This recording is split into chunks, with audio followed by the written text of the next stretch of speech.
అత్తయ్య వంట మొత్తం చేసేసాను, కానీ ఇప్పుడే తినద్దు. ఒక 2 గంటలాగి అప్పుడు తినండి. అప్పుడే కదా ఇరుగు పొరుగు వాళ్ళ దగ్గర నా మీద చాడలు చెప్పుకోవడానికి అయింది, మా కోడలు చల్లటన్నం పెట్టింది అని.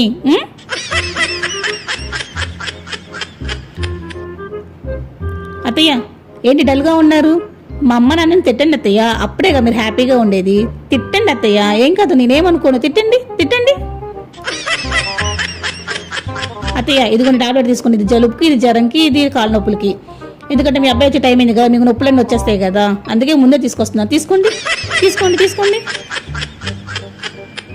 అత్తయ్య పనంతా చేసేసాను, సాయంత్రం దాకా ఫ్రీనే. మీ అబ్బాయిని ఎలా పెంచారు, ఎంత కష్టపడి పెంచారో చెప్పండి వింటాను. ఎందుకంటే నా కష్ట సుఖం తెలియదు కదా. మా అమ్మ నాన్న నన్ను ఏదో యాప్ నుంచి డౌన్లోడ్ చేశారు కదా. చెప్పండి అత్తయ్య వింటాను, చెప్పండి. అత్తయ్య మా అమ్మ ఫోన్ చేసింది, వచ్చే వారం పండగకి రమ్మని. నేను రానని చెప్పాను.